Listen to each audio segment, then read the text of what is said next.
Chaps, I've got Adam. Adam's come on our radar because you're doing your fundraiser. This Yeah. isn't necessarily about the fundraiser. Obviously, if you want to donate, then we'll do the whole taggy stuff.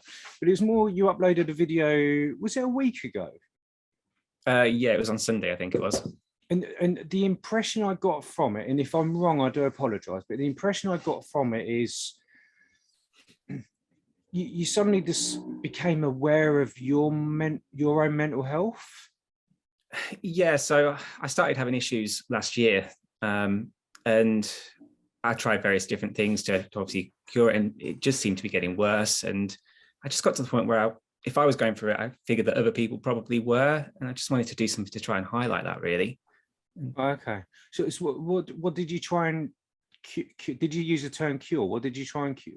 Cure is probably not the right word. Yeah, no, it's an interesting word because Yeah. I get what you mean, but some people, yeah, no, I mean, I'm just being nosy.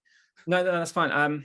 I guess I just wanted to do something to get my mental health in a better place. So whereas obviously mental health affects people differently, but for me it was anxiety and panic attacks, and they were at a point where they were just constant, and everything that I tried just didn't seem to work. And when I did the video, I was feeling a bit rough, and it just kind of happened. It wasn't meant to be that type of video, but that's kind of where it went. Yeah. Okay. So have you got any regrets of uploading that video? No, I don't believe in having regrets, really. Yeah. It's actually done some good. Lots of people have commented, and I've had some messages from people saying that it's actually helped them. So it's kind of... To be honest with you, I think it kind of put a bit of a spring in my step, if I'm honest with you. I know probably the wrong terminology. The reason being is because you explained mental health, how you live it. Yeah. And I think that's that dangerous thing where when people start saying that anxiety, I struggle with my anxiety. Actually, I'm going to rephrase that. I live with anxiety. I used to suffer with it. I prefer to say I live with it now. And the thing is about anxiety, some people think it's like hiding under a table with duvets over it and hiding out the way. I've been accused of that before. So, oh, is that what you do? But for me, actually, my judgment gets clouded quite a lot.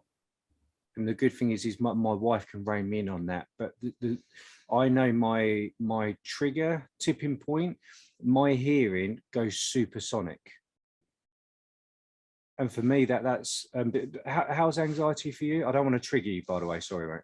No, you I don't think you will. For me, it's mostly work that tends to set it off for me, to be honest.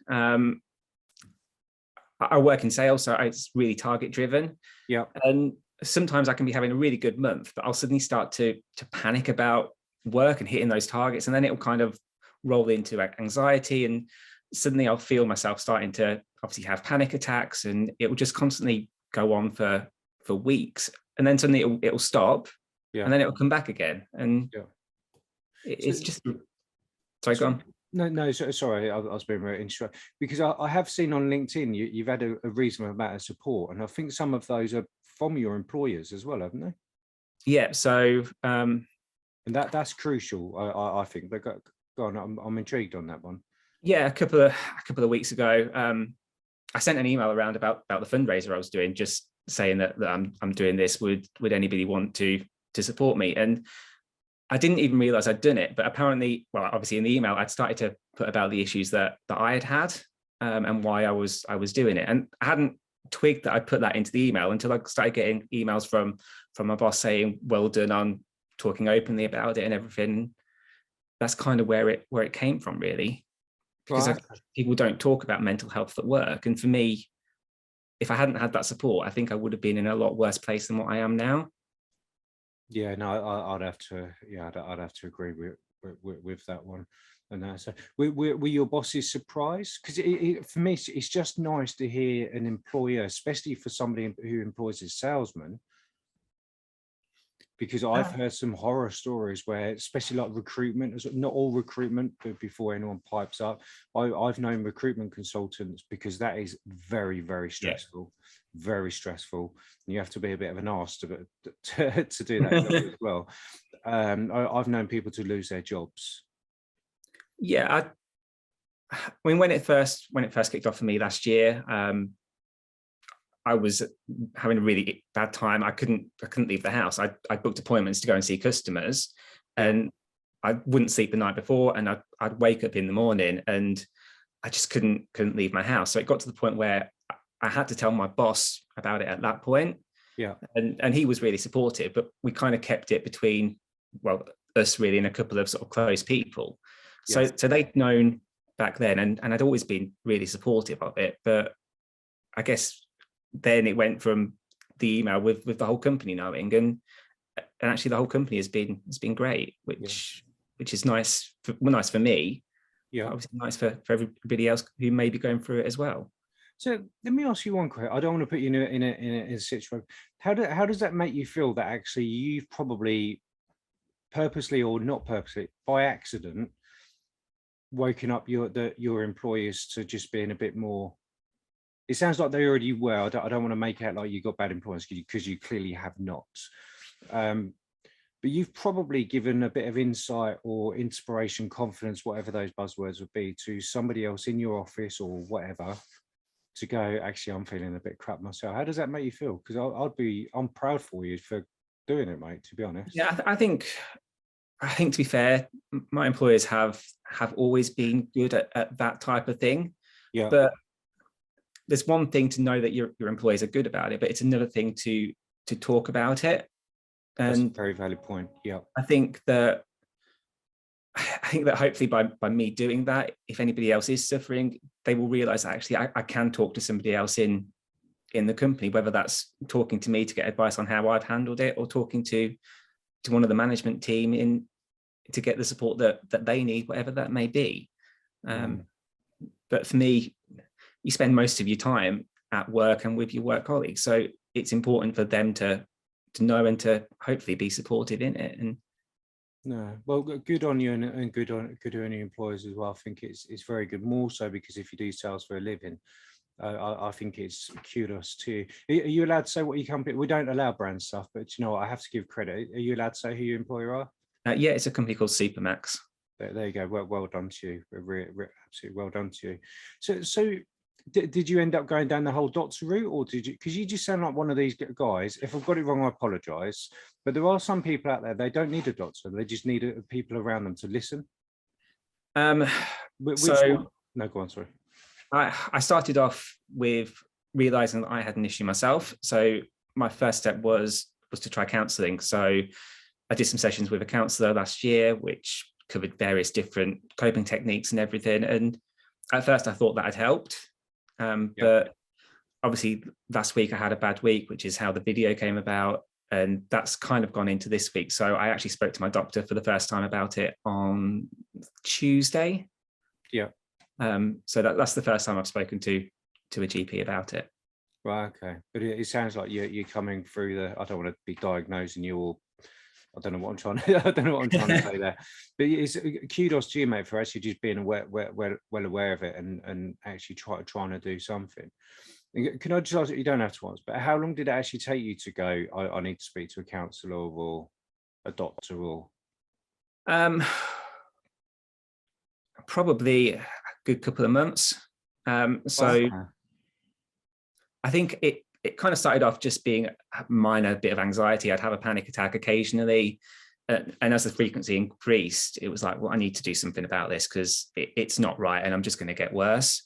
Yeah. So I think it was probably about 2 months from sort of the first panic attack happening to sort of seeing a counsellor. Yeah. Do you mind me, yet again, you don't have to answer, and I'm putting you in it, I know we're recording, so I'm putting you in a situation, so I apologise. I was having a conversation with a mate. I don't think I've really had a panic attack myself. I panicked. I don't think I've ever had a panic attack. I've had anxiety attacks, like gone full-blown mental anxiety attacks before. I was speaking to a mate because I'm a massive fan of EastEnders. I love EastEnders. I've watched it ever since the day I was born. I've literally watched it. But anyway, one of the storylines is Danny Dyer, Mick Carter. He has panic attacks, and he thought he was having heart attacks, and he was collapsing on the floor. And where I'm going with this one is, when I was speaking to my mate, it was like, is that what happens with panic attacks? I was like, I don't think it does all the time. I think that's very extreme and not always the case. What What's a panic attack look like to you? So for me, the way I know that I'm getting one is I'll get pins and needles in my hands. So that is how it will start for me. And then that will kind of spread. So at its worst, I can literally have pins and needles in my body from head to toe. Okay. Never and heard then of it that. will, and then it will sort of lead on to issues with breathing and chest pains. And for me, I just struggle to catch my breath. So I almost feel like I'm going to pass out. My vision will go, and it can be quite scary. Certainly the first time I had one, I honestly thought I was having a heart attack because it was that painful. And I'm so thankful. Hand on heart, I don't think I've ever had a panic attack. I'm very lucky then that I get to learn about it through people like you. And rather than having to experience it. That's what I'm looking for. So just before, like, we've flown through this actually. So if somebody was watching this and they're thinking they're having heart attacks and they're not sure whether something's medically, I know it's all medical before anybody pipes up, they're not sure whether, I don't know. So for example, they think it's a panic attack, but the wife or the partner, whatever, is saying, no, you're having a heart attack, or anxiety playing up. What would you say to somebody they just know something's not right?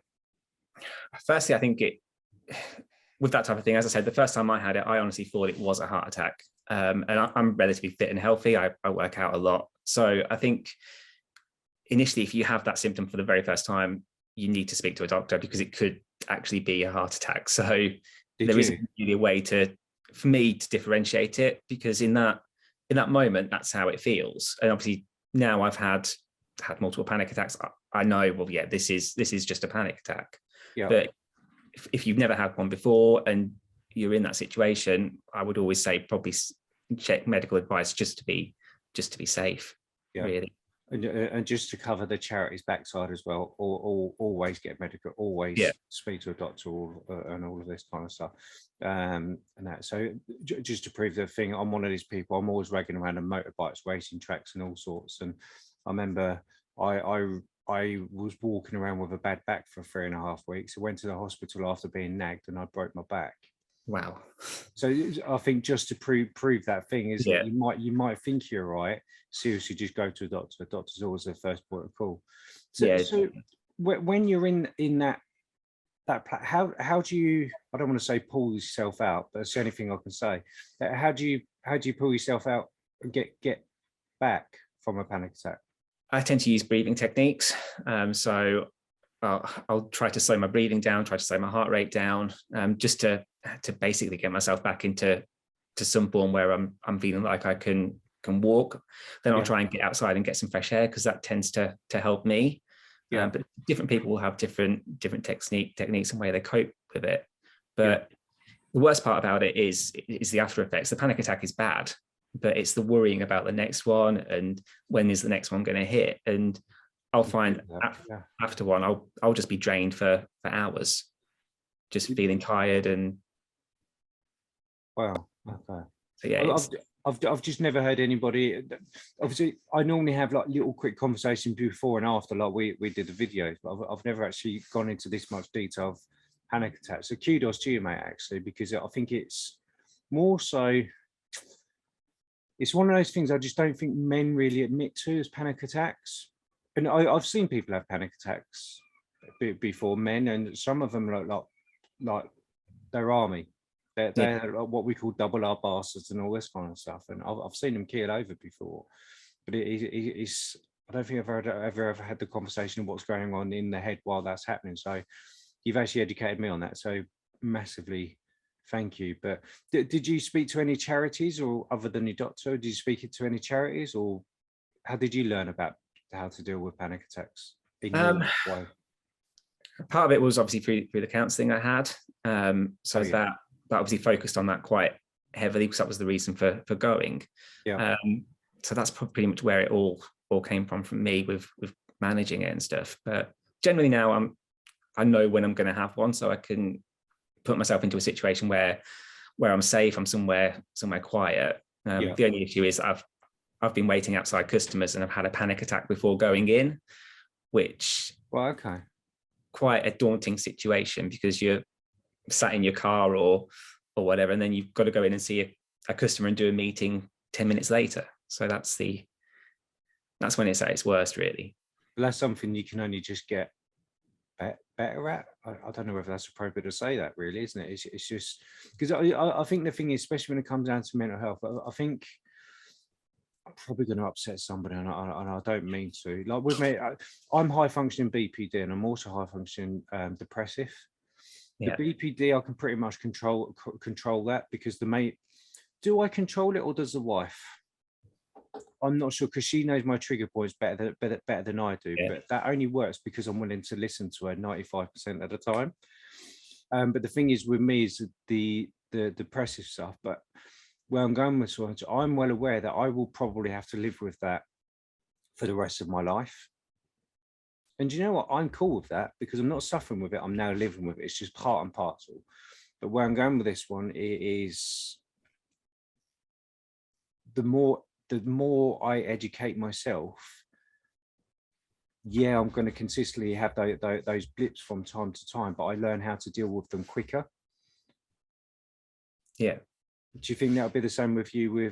I don't know where I was going with that, so I apologize. No, I think I get what you mean, and I think the anxiety is something that I'm certainly going to be living with for the foreseeable future. But in terms of the panic attacks, whereas before it would take me probably 10 minutes to actually get through a panic attack from start to finish, with the breathing techniques I've got now, I can do that in 5. So it does get quicker and easier to manage.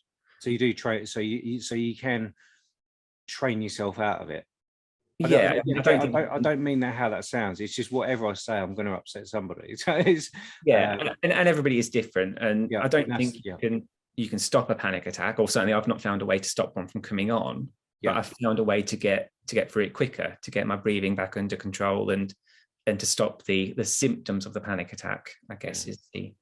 And good on you, because that's something you know what you can control, and you can control how to get out of it.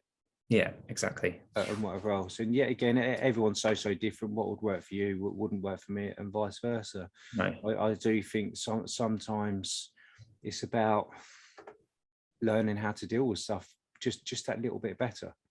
And the only way that I learned was by going through it. And I think that'll be the same for everybody, because you need to find your own way of managing it if you're going through it. And that's going to be trial and error. That's a valid point. That was a good call, my friend. Do you know what? You might as well plug your fundraiser thing. Might as well chuck it in on the end there. How would people find and support you? So there is a Just Giving site, which is justgiving.com/fundraising/Adam Baker 41. Sorry, Adam-Baker 41. Yeah. Okay. Well, the other thing, if anyone find it, I think if on the MANUP page, if people click the community tab, that will go up there as well, if people want to follow you on all that. Right. Anyway, I'm going to hit that record button. That was a good video. Just bear me 1 second. Where's the record button?